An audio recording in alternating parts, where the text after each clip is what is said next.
episode of Ask an Expert, special for multiple reasons. One, because we're recording on a Thursday this week, and two, because Jen Carter is our guest. And there are few people in the world that I like to talk to more than Jen Carter. So that in itself makes this a very special episode. And today we're talking about the Retired Racehorse Project Thoroughbred Makeover.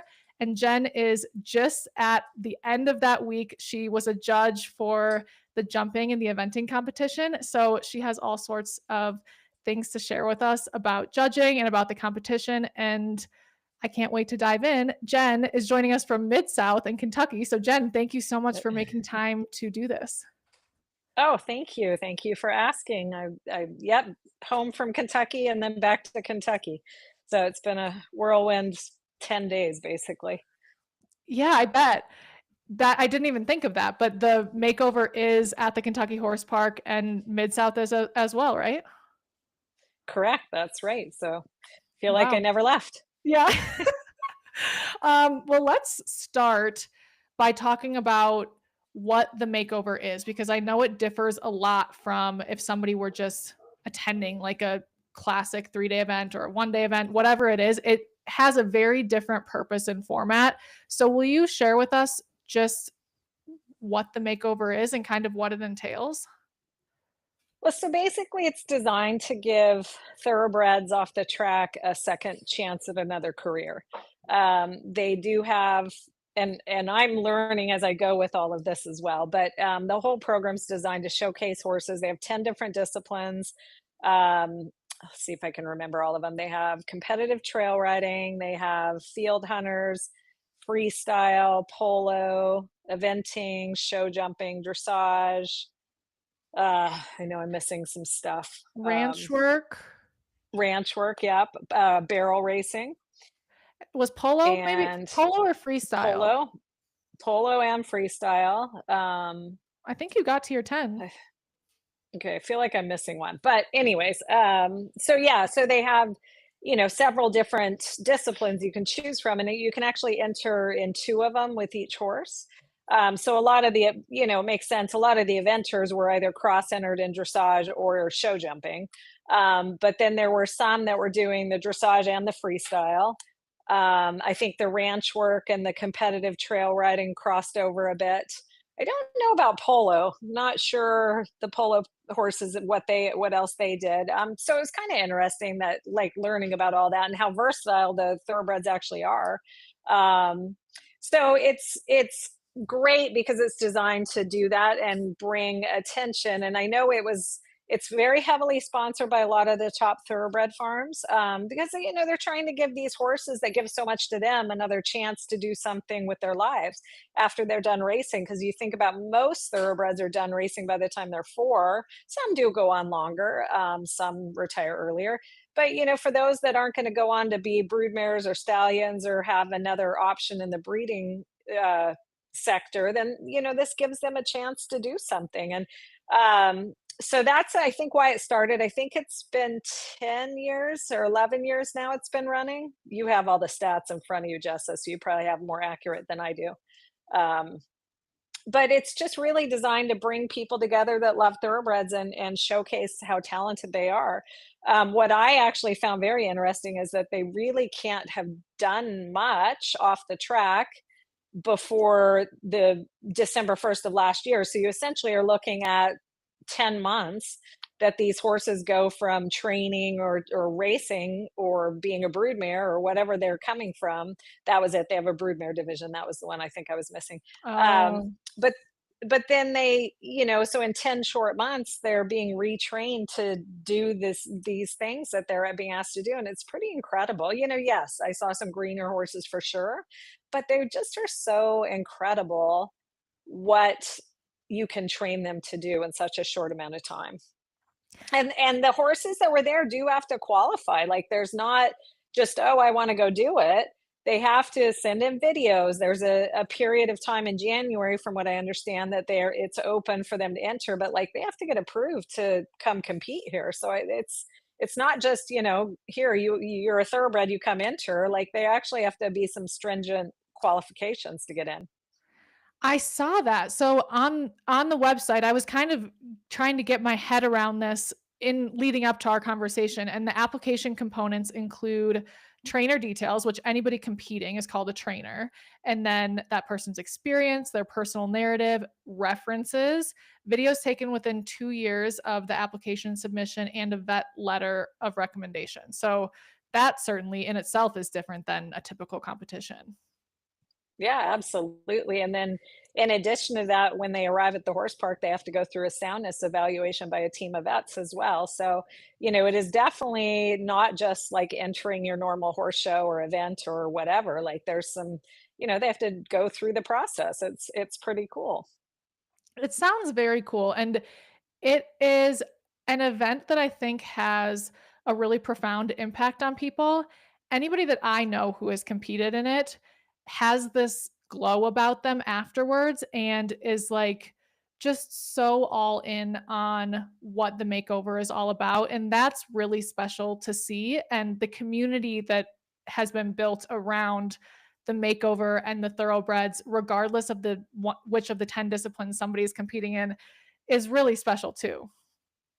Yeah, I mean, I am not an emotional person in general, but when I was watching, so I tried to watch some of the other things. So on Saturday when I was done judging, I went and I watched some of the freestyle and the barrel racing and the ranch work and just some of the stuff that was still going on.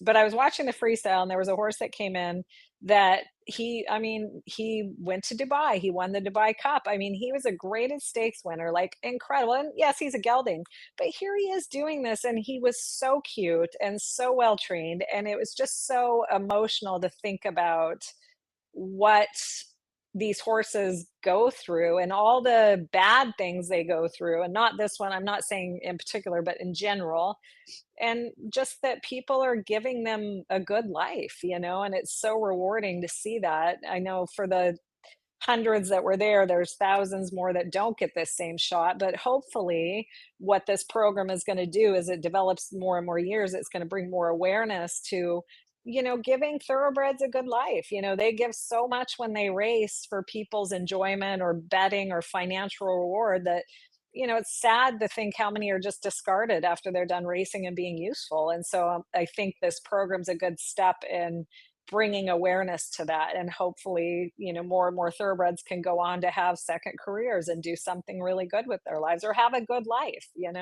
Right. Yeah, they definitely do deserve it. And they definitely are amazing horses. And there's a reason that there's such a, a following is not the right word, but people who love thoroughbreds really love thoroughbreds. And I know you're one of those people. Absolutely.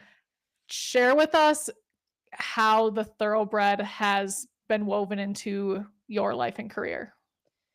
Well, so I started out as a horse crazy kid and growing up, and of course, read all the Black Stallion books and anything I could get my hands on to do with horse racing. I was a huge fan growing up, watched, it was a little isolated where I grew up. But, anyways, any horse race I could watch on TV, I was watching anything. I got the blood horse every week, or, yeah. And I just was obsessed with it. So, thoroughbreds have always had kind of my heart that way. And I did choose to go to Kentucky to go to school because of the thoroughbreds. And my first real event horse was a thoroughbred. And it just, like I love thoroughbreds. I think that they, if you have one that, I mean, their heart is above all. Like when you get a good thoroughbred, they want to work for you. They want to give their all for you. And I don't know that you find that as common in all the breeds. I think it's just you see so many thoroughbreds that just want to do the right thing for you, and they want to be your partner, and they want to do, and they'll keep going as long as they can. They don't like to quit, and it's just something about the breed, I think. And they're not all that way. And yes, you can find other breeds that you'll find one or two like that, but it just seems like there are more thoroughbreds out there that do that. And then obviously we had Madison Park, who's a full thoroughbred, and all the stuff we did with him. I mean, he took us around the world. And so I have a definite soft spot for a thoroughbred. I think if you can find one that you can channel in the right way and keep it sound and keep it going, like there's just nothing like it. And when you're out galloping cross country, it's so nice to be on a thoroughbred because they're probably going to have the run that you need to get all the way around that course. Yeah, it's a good feeling to not be running out of gas. And you mentioned Madison Park, also known as Parker, who was Kyle's Olympic partner and partner in many, many other competitions on the world stage as well. And he's still at your farm in Ocala. And Yep. he was honored from the RRP, the Retired Racehorse Project, this year at Land Rover, Kentucky. What was the honor that they gave him this year? He was the third.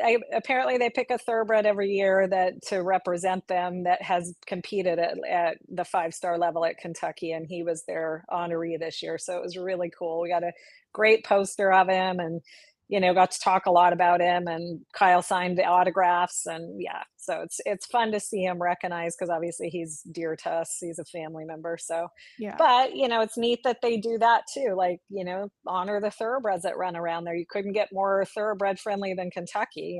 I know all the Ocala people are gonna get mad at me for saying that, but Right. Kentucky is definitely thoroughbred country. Yes. Well, that's really special and special to see Parker acknowledged in that way. Okay, let's get back to the makeover. How many days does the makeover take place over? And do the disciplines come in like for a couple of days each, or are all of the disciplines overlapping for the duration? So the competition technically started on Wednesday and ran through Saturday, but they also on the Tuesday of the week had a schooling day. So the people could come in, get familiar with the rings. They could buy ticketed warm-ups to go in and do stuff. But it's not technically a competition day. That was optional. So I believe most of the disciplines kind of follow the same format. And so Wednesday and Thursday were preliminary competitions for all the disciplines. And then Friday was considered a clinic day. And so they had clinicians in on Friday doing educational work. So it wasn't a competition day. And then Saturday is the championship day. And I do know the format was different this year. In the past, they would do a similar thing, but then there would be one overall champion for the whole entire event. But this year they did champions in each discipline. And so we picked 10 champions on Saturday, basically, from the preliminary competition. So from the eventing, I can say because I was involved in that, we picked the top 10 after 2 days of preliminary competition, and those horses moved on to the championship division. I believe the show jumpers were a similar type thing. I can't speak. I think the dressage was the same, but I don't know like as far as I heard, the polo didn't have as many entries, so I'm not sure how they ended up with their championship division. So I can't speak on any of those. I just know the eventing for sure. Got it. And then on that, it sounds like that was Saturday the championship took place. Yes, On that day, that pool of 10 or whatever it was for your discipline is narrowed down to 1 champion per discipline. correct, correct. Yeah, they do pin the top 10, like they give ribbons to all 10, but yeah, there's an overall champion on the day. That sounds like such a fun environment, especially to be walking around and seeing all of these different horse people in one place for the same purpose. Sounds really fascinating.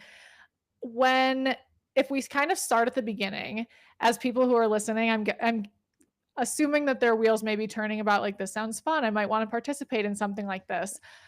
So, choosing a thoroughbred to take to the makeover, you saw a lot of thoroughbreds at this competition in eventing and beyond. And because it's not a high level competition in terms of like they're not being asked to jump like a meter 20 or preliminary in eventing. So they Correct. don't need necessarily that sort of athleticism to be successful at the makeover. For somebody who would like to go to the makeover and have a good experience, when they're thinking about what thoroughbred to partner with to bring to the makeover, what would you recommend that they look for? Well, I think primarily, first off, temperament. Like the horse has to have the right temperament because, I think what's asked of them in the 10 months to, start their training to end up at the RRP, they need to have the right brain so you can train them. And I think in general, most thoroughbreds, if they're sound, are going to be athletic enough to do what we're asking. Yes, some have more athleticism, like you said, but to do what we're asking there, I think that most thoroughbreds should be athletic enough to do that. Yes, does every horse want to jump? No, no, that's not the case. But you aren't going to know that when you're first looking for them. So I think the big thing you need to pick is their temperament. They have to be trainable and willing, because otherwise you're going to end up just not. Um, Having the right horse you need to even get there if their brain isn't quite ready to absorb all that, because I think it's a big ask. And like I said, we saw some that were really great, well trained, and some that were greener, and that's fine, Mhm. because they're there. Like, I think that's a huge accomplishment even to get there. So I think temperament would be key, and then I think they've got to be sound. So, make sure you're not picking something with an injury or lameness history. um, and then beyond that, hopefully you can train them to do whatever discipline you're asking of them. I mean, that's the thing when you think about it. Horses that were doing ranch work and herding cows, like, I saw some nice ones that I'm like, those look like they would jump great. So I think the brain has to be there, and then you have to just kind of channel the training into whichever key you're looking at. Makes a lot of sense. And looking at this website regarding what a thoroughbred needs to qualify for this year, it says Jockey Club registered thoroughbreds who marked a workout or race after July 1st, 2023, and did not have more than 15 retraining rides prior to December 1st, 2024. And that's what you were referencing in terms of they're not able to have a lot of work put on them in order to be a thoroughbred that you can bring to the makeover. That's correct. So yeah, basically, yeah, you can have sat on them, but in 15 rides, you're not going to get a whole lot done with them. So starting December 1st of 2024 is when the training really started. And that's, some horses can come on quick, but that's a short amount of time. And again, I'm speaking more to eventing. I don't Mhm. know on all the disciplines, but to get a horse that's ready to go jump around a novice or beginner novice cross country course, I think that's a pretty good ask. So it's got to have the trainable brain. Let's talk about what the ask was for the eventing pairs. Tell us what it was, and does it differ from, at that point, does it differ from a typical eventing competition? I would assume no, since you were judging the jumping, but tell us about it.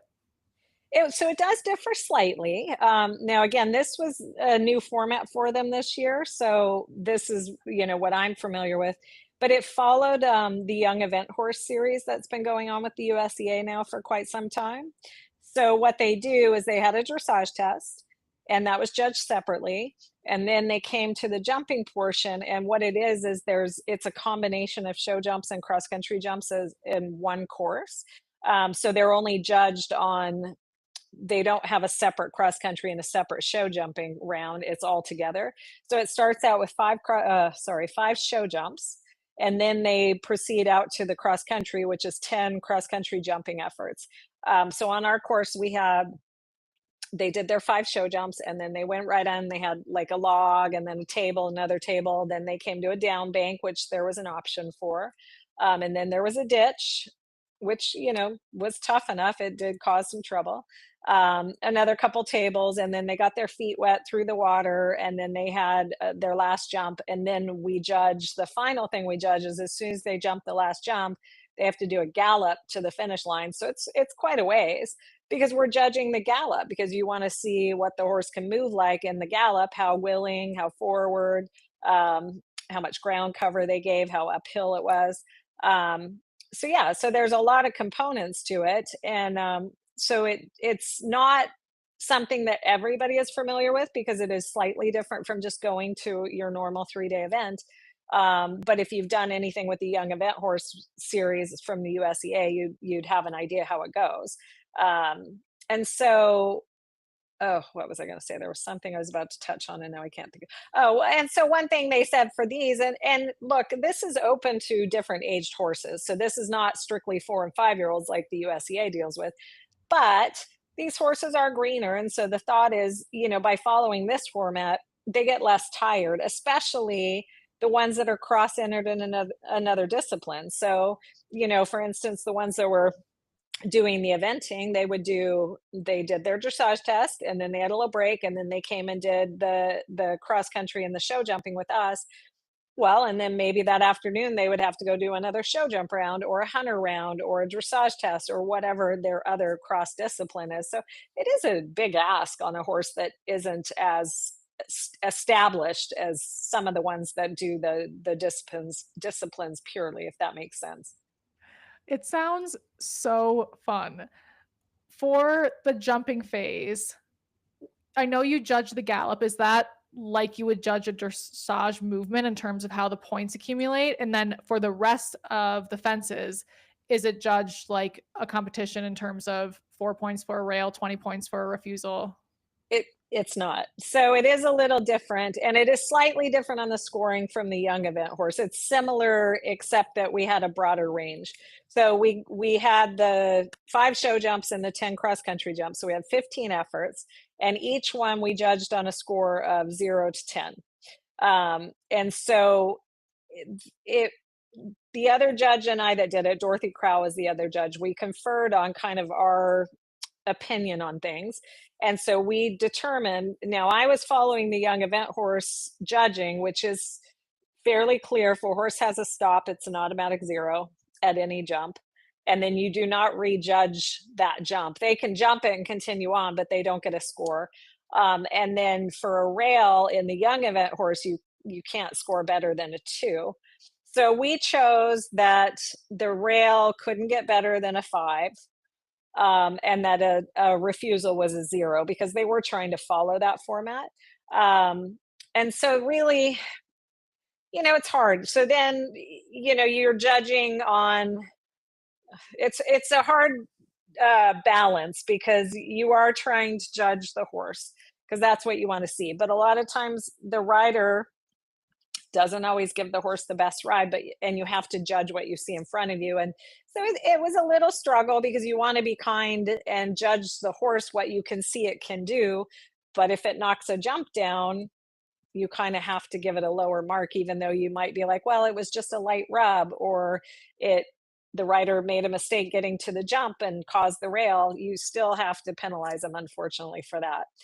But yeah, so we had each jump got a mark, and between 1 to 10, and then the gallop was marked up with the other jumping marks, and then it also has a separate mark in the next phase of marking, if that makes sense. So we judged on like rideability, and then how the horse behaved in between the jumps. Did it get really fussy? Was it smooth? Was it rideable? Its form over the fences was another mark on its own. So you get 4 separate marks, and then the gallop was the final mark. And we, like I said, we judged on its desire to go forward, the ground cover, the uphill. And so I was saying to someone earlier, it was nice because you could actually, not every horse has a giant stride. Not every horse covers the ground as well, but because you factor 4 different things into it, you can still give a horse a really good mark if it doesn't necessarily have that wow factor that you're like, oh my God, look at that gallop. So it's kind of nice. The rider can make a big difference there by the way they approach it and the way they ask the horse to move forward or not. We saw some that were a little, and look, I get it. You're on a thoroughbred that's kind of fit and maybe you don't want to get run off with, but if you give an attempt at showing the difference in the gallop, we tried to be kind with that.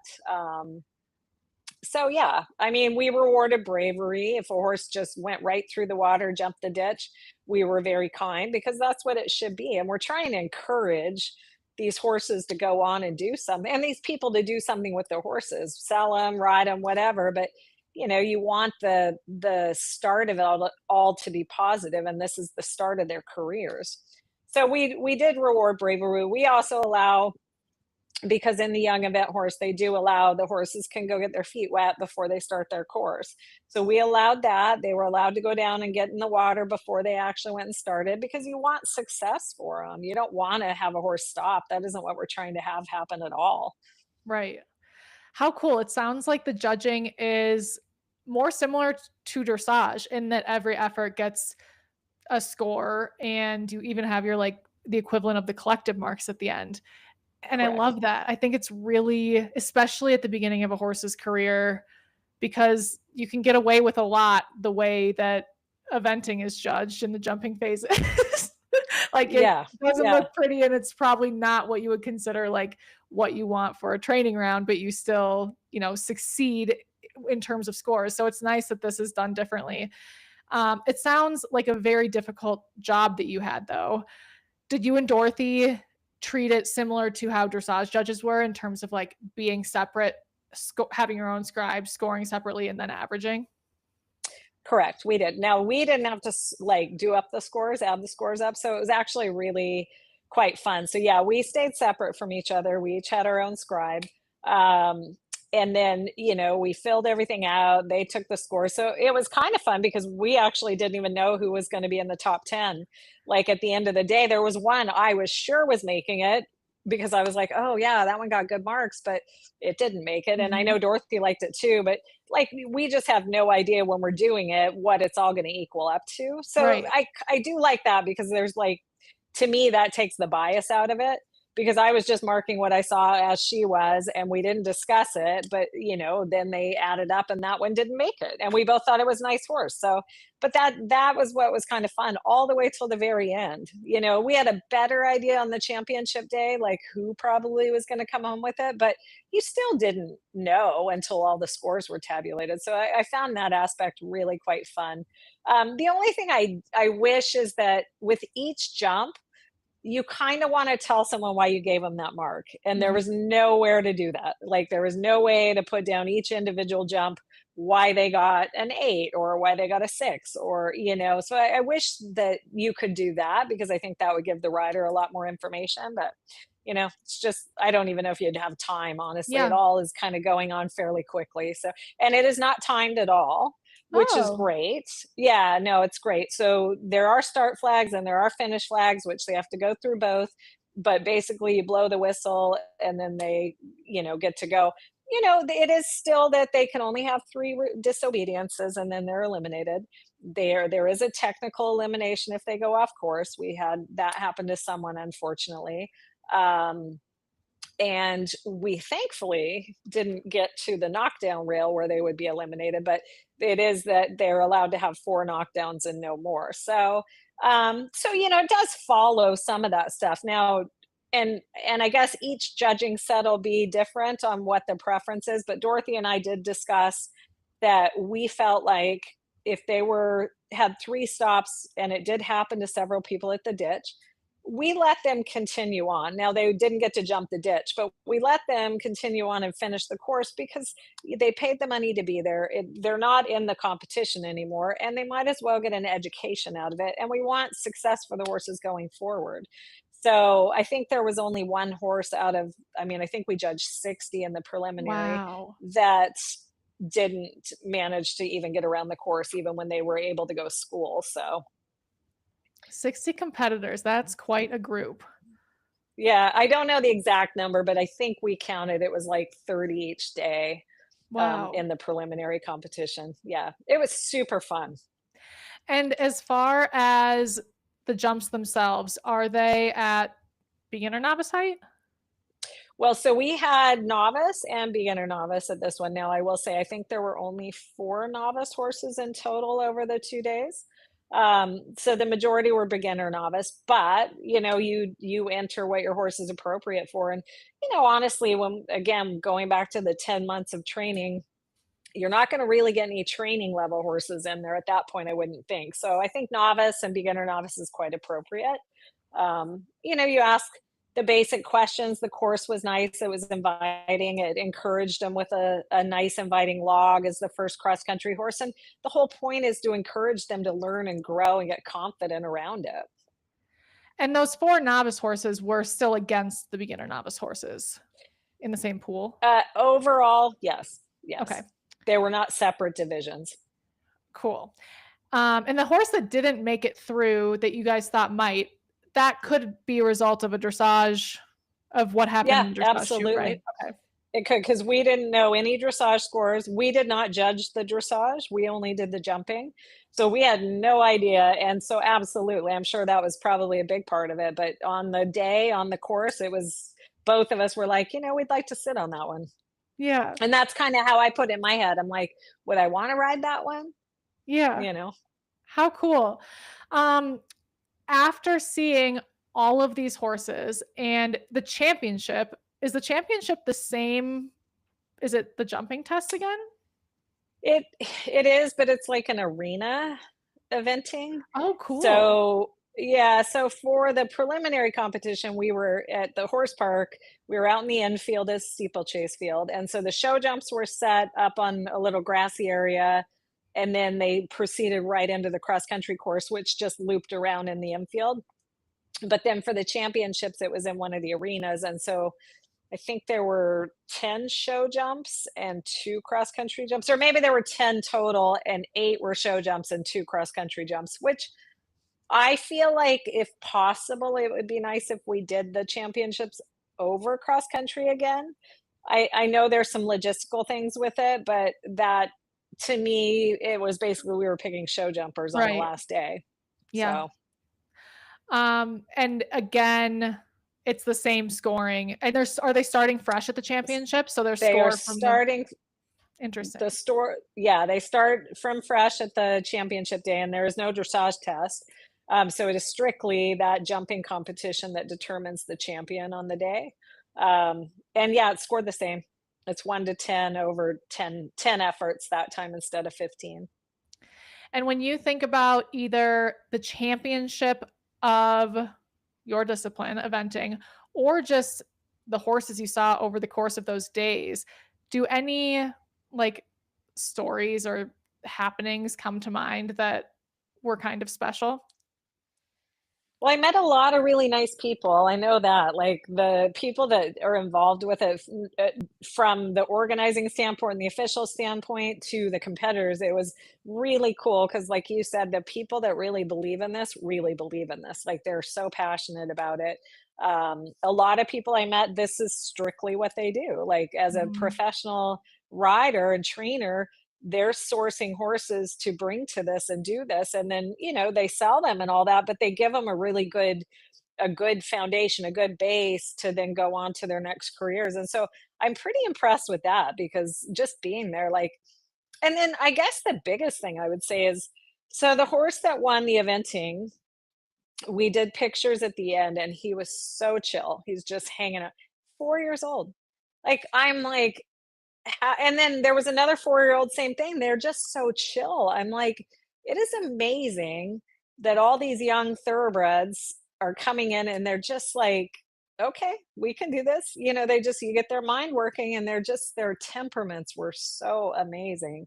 So impressed. They just stood there and they were so sweet, so quiet. I just love that. So that I thought was pretty impressive. That's very cool. And you just made me think because I was thinking about like who's the type of rider who has success at this sort of event. And what comes to mind is a professional who's trained a lot of green horses. Are they putting professionals against amateurs in these divisions? Yes, they are. It's like open, like at an event, if you were a amateur versus a professional, they have one division that you go in. So yeah, they're against each other. As a judge, was it pretty apparent to you who like who was a bit more zen while they were competing and how that impacted their horse? Because I would imagine, especially in this sort of environment and on these types of horses, that that would be helpful. And of course, somebody who's done a lot of green horses probably has a better ability to do that. Yeah, for sure. Like you saw all types of it. We saw younger people that are doing this with their horse and probably their heart horse and all that. And you could see, the nerves and maybe not as confident as some of the professionals that were there that have been doing this a long time and just know kind of they're comfortable with all of it. And so you could see the confidence transmits to the horse. But that being said, there were some seriously nice thoroughbreds that you could tell the riders were greener, and those horses were amazing. They were just like, you know what? Hang on, I got this. Maybe they didn't win, but like their temperaments and their attitudes to go do it. I mean, like I said, there was only one out of all those horses that we saw that was like, no, I really don't want to play the game today. Yeah. And it was still a nice horse. It was just in that moment, it was not having it, and who knows why, but that doesn't mean it wouldn't be one you'd be like, yeah, that was a good jumper. It's a nice horse. It's just got to, understand its job better. Yeah. For people who have never been to the makeover, what are some things that differ from a typical competition? Like, if you could kind of give them a little preview of what to expect when they get there. You mentioned the soundness check. What does that entail? And then is there anything else that they might kind of be either be surprised by or just find to be different than their typical 2 or 3 day event? Well, so if if you've ever done an FEI event, you would understand some of it because the arrival exam is very similar from what I understand. I will say straight up, I was not there for it, but from everything I read, they do, a temperature, respiration, heart rate, and then they watch the horse. Now, the only difference is for FEI, you jog the horse for the vet, whereas this one, they just walk it for the vet. So that is the soundness exam. So that's a little different. And then, I mean, the big thing I would say is um, some of the freestyle horses, like these people do some seriously crazy stuff with those horses. Like I saw one, the lady's riding around with these giant dragon wings on her back and they're like flapping. And that horse is just like cantering along, like, that's fine. I mean, they are so well trained. But some of the stuff like that you would see, I'm just like, you would never, our horses would be like, what is that? I mean, they would have no part of that. So I thought that was pretty interesting. And the horses, from what I saw, like walking around the barns, they're like all just kind of like, okay, it's fine. It's amazing. Yeah. Okay, I didn't know that freestyle had that elaborate of costumes. Some people, it's not mandatory, but I didn't get to see any of the freestyle except for one. I only saw one freestyle horse, Yeah. but I saw some videos on them, and I mean, yeah, they're doing crazy stuff with these horses. They're just like riding around with costumes on. What was some of the other stuff? Oh, one of them was riding around and there was some like little things kind of hooked to him, dragging on the side, like little fake animals or something. I mean, it was so bizarre, but like Oh my the horse just gosh. kept its brain and kept doing. It's crazy. I would have liked to see more of that in person, but it ran while we were judging. So, People think cross country takes bravery. I think having wearing wings or dragging something takes a lot more bravery. oh my gosh, crazy. I know. It's so impressive. Again, how versatile those horses are. I'm like, oh, I never would Yeah. have seen that. I did Um, like watching the ranch competition because I got to see a few of those and I felt bad. One poor horse was like, I am not getting near those cows. I mean, it kept spooking at the cow it was supposed to be hurting, but most of them were just like, yeah, we got this. So is ranch work entirely like herding cows or singling one cow out? I think there was 2 parts to the championship for it. I missed the first part, but I think they had to go in and do some patterns and stuff for the first part of the work, and they were scored on that. And then the second part was they had 2 pins that were joined together and cows in one, and the Oh, cows all had numbers on them, and they were told what number cow they had to move from one pin to the other, and they had to get it by itself, and then if another cow went with it, they had to go get that cow and put it back, and they had to keep doing that. It was crazy. I'm like, I don't think I would have the patience for that, but they were so good about it. And some of I've the cows didn't want to cooperate, and they're like, nope, not moving. And oh, it's just like, wow, I've watched that a couple times and it is very fun to watch and like wildly impressive. Like the first time I saw it, I was very. like, there's no way that's they're gonna accomplish this. But yeah, it is amazing. We got some questions from Keegan ahead of time, and Keegan was there this year. She Keegan was asked, very helpful. was she? She scribed for me the second day of the preliminary competition, so it was great. Oh, amazing. I remember Yeah, somebody said they scribed for you. I didn't know that it was Keegan. She it was certainly kept Keegan. herself She was busy, which super. yeah, is in Keegan fashion. She does a lot. Well, she So was there competing and then she volunteered as well. Like, shout out to her. Like, anyways, go ahead. certainly shout out to Keegan. Um, okay, one of her questions was, what do you feel is the hardest part about judging an event like this?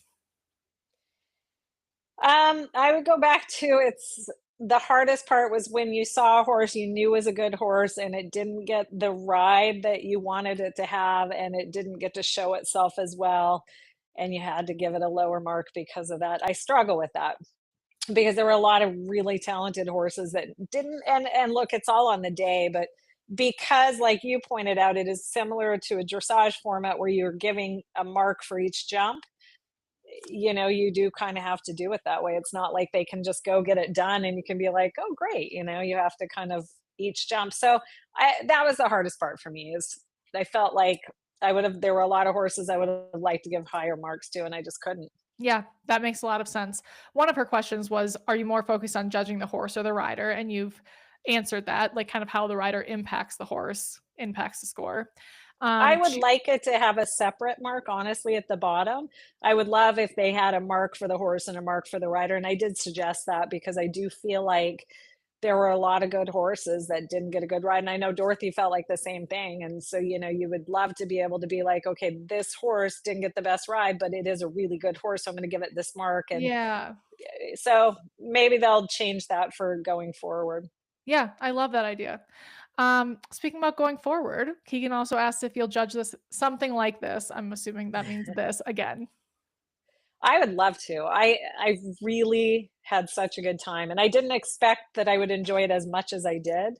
So yes, absolutely. If they asked me, I would come back in a heartbeat and do more of it for sure.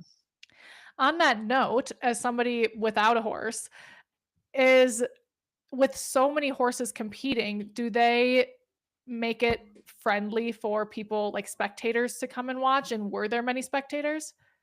Yeah, actually, there were a lot of spectators, and it seemed like it was super open and easy to get to and easy to watch. And yeah, there was a lot of people around. I know the show jump ring on our last day, there was a lot of people, and there was a hunter ring going next to us, and there were a lot of people watching that. Um, and then the eventing, like out in the field, I mean, there was a decent amount. I think it's a little bit because people don't necessarily know it was over there. I don't know how much announcing was going on because we couldn't hear anything. Um, but yeah, I think it gets a pretty good number of people. It gets a lot of coverage. Yeah, that it sounds so fun. Maybe I can be your scribe next year. Absolutely. I would love it. And Keegan's final question, which you have touched on, but just to open the door in case there's anything else you want to say on it, is just what's your favorite part about judging the makeover? I love watching all the horses go. Like, it is my favorite thing. You get to see all sorts of types. And the fact that they were thoroughbreds is just a bonus. But like, it's just, they're interesting. They're so amazing creatures. And, they all have their own little way of doing things, and just watching how they handle it. And like I said, most impressed when you think about really the short amount of time they've had to learn this to go to do that. It was really impressive. But yeah, just watching all the horses. I even watched some of the hunters go and like found some really nice ones I liked. I think as people have like lifelong experiences with horses and especially careers when it's day in and day out, sometimes they lose a little bit of their spark that brought them to horses in the first place. And I love so much that you nor Kyle have lost your spark at all. Like you, it always is just so apparent your guys' love for the horses. And even just talking about getting to watch all the horses at the makeover, like you light up. And that's really just so special. And it's, I don't know, I feel like it kind of comes around no matter what we're talking about. And I think the makeover is probably like the perfect place to bring that out.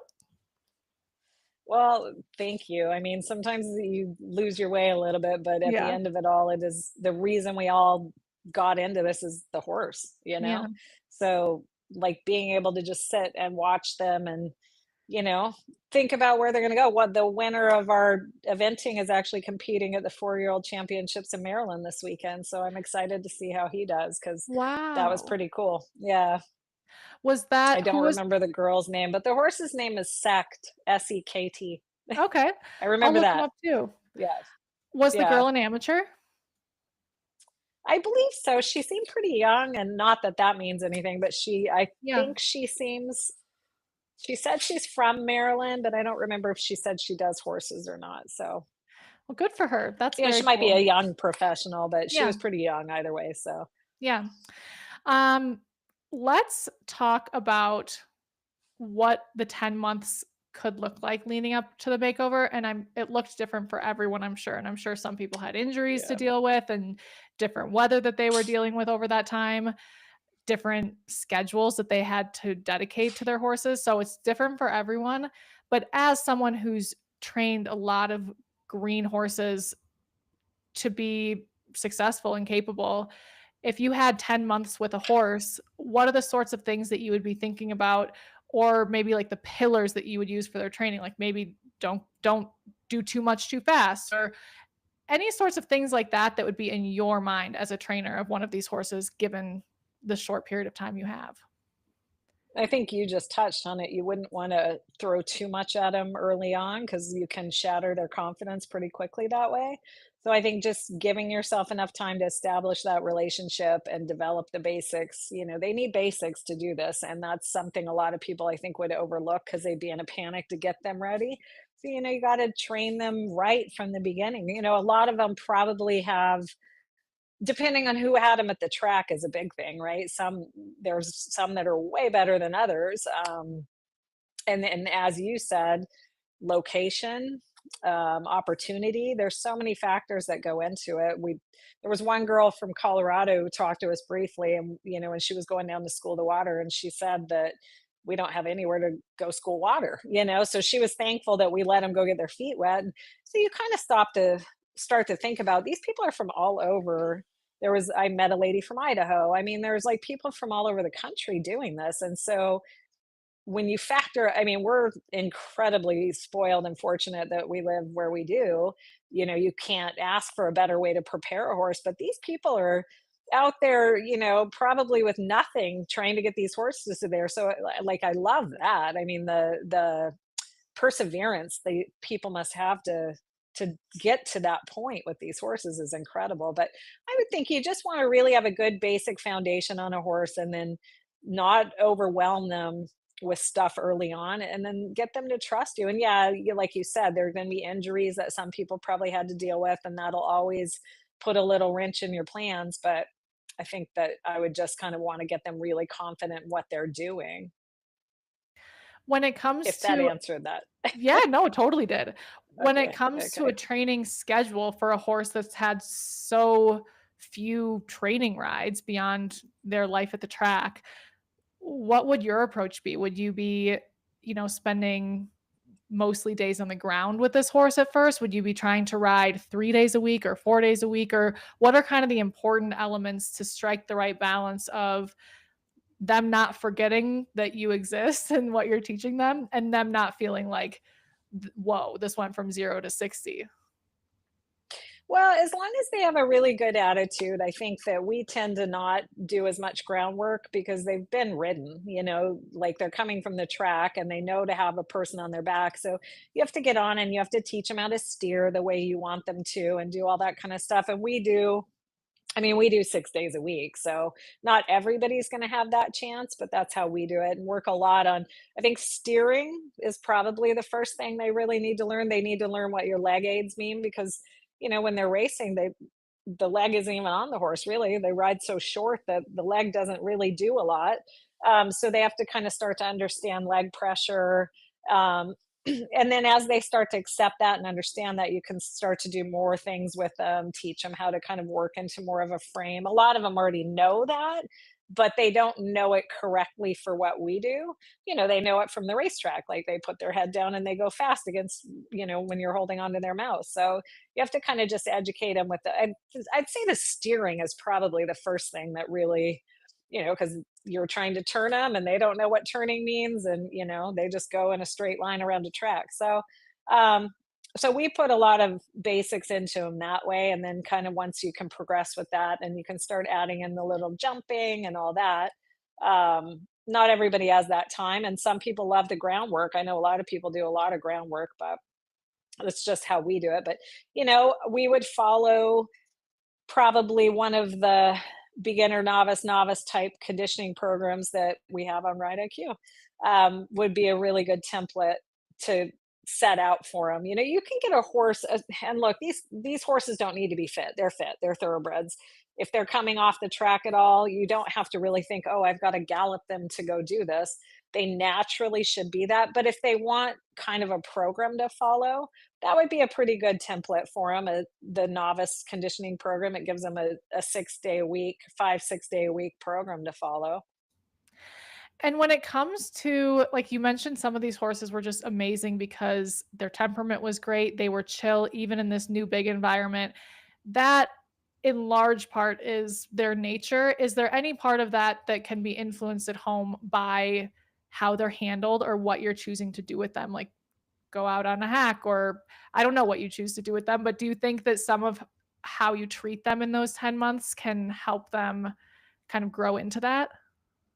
Absolutely, and that I am glad you said that because I did mean to say that we do hack ours a bit too. Like, you know, a lot of them you wanna if you put the pressure on them for a few days, you wanna say, "Okay, here, you know what? Today we're gonna have a low stress day. We're just gonna go on a walk. We're gonna go do something different." I think all of that is so good for their education, their confidence, their trust in you. If you have the opportunity to take them different places, that's great because then they have to learn how to trust you more because you're putting them in a new environment, but you're asking the same things out of them. And then they start to go, okay, well, this person hasn't led me wrong, you know? So I think taking them a lot of different places is good. If you have one that's a little bit of a worrier, maybe have a buddy. Like, you know, you just kind of have to see what makes your horse feel its happiest and its safest, you know, and sometimes that does mean taking it in a group with someone or just giving it a day where it doesn't have to do much to process everything it's learned and stuff. You just have to approach each one differently. But I do think that giving them times like that is really beneficial. Yeah, that makes a lot of sense. And you mentioned conditioning them, of course, and a lot of these horses are naturally fit. When we think about that last gallop that basically gets double scored for the eventing competition, is that something that strength or training can have a big effect on, or is that going back to this horse's natural way of going? No, definitely the training can help that for sure, improve.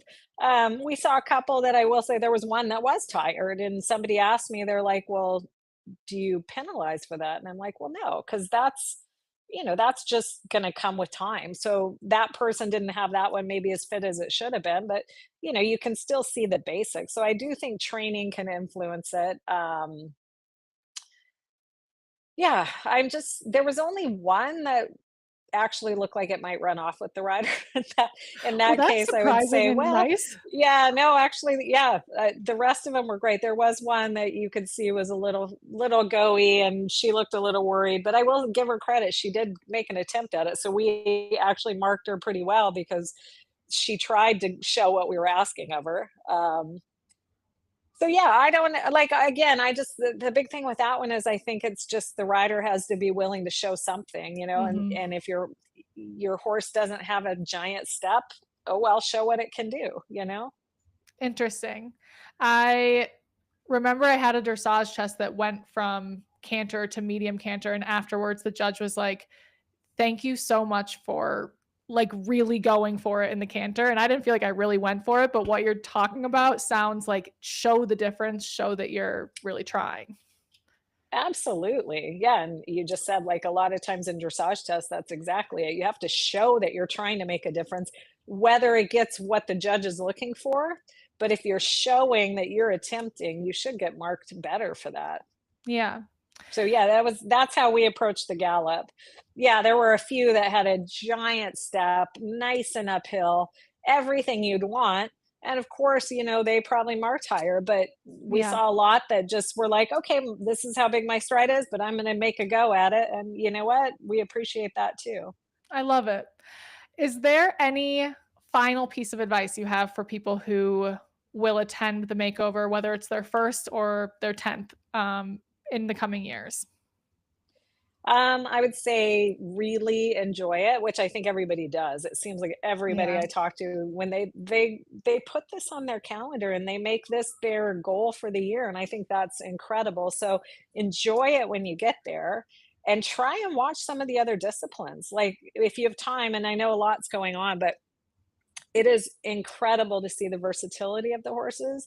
And so that's absolutely, I would say, take the time to go and watch some of the other disciplines go that you might not even know anything about. Like I just said, I didn't know about the freestyle.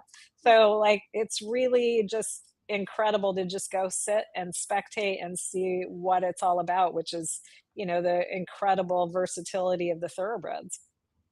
What a special experience, and I think you were the perfect person to judge. Dorothy's is a very special person to be judging that as well, and Yes, I had fun with her. yeah, I bet you guys had a great time. That's a really fun duo for this competition, especially the eventing discipline, of course. Um, and if anybody listening decides they're doing it next year, whether you've done it before or not, please share it in the group because it's been really fun this past year to see people who were preparing. And I would love to do that just even in a bigger way this coming year because it is such a special competition. And Jen, I hope you're there next year. I hope I'm there next I year. hope so too. Yeah, Um, you're gonna scribe for me. yeah, you have your scribe all sorted out next year. Okay. Um, and thank you again for taking the time to do this while you have so much going on at the horse park, at a competition, in a hotel room. That's a lot. So we really appreciate you Well, taking the thank time you. to share all this with us. Well, thank you very much. It's been great. And say hi to Kyle for us. I will. All right. Bye, Jen, and bye, everybody. Okay. Bye. Thank you.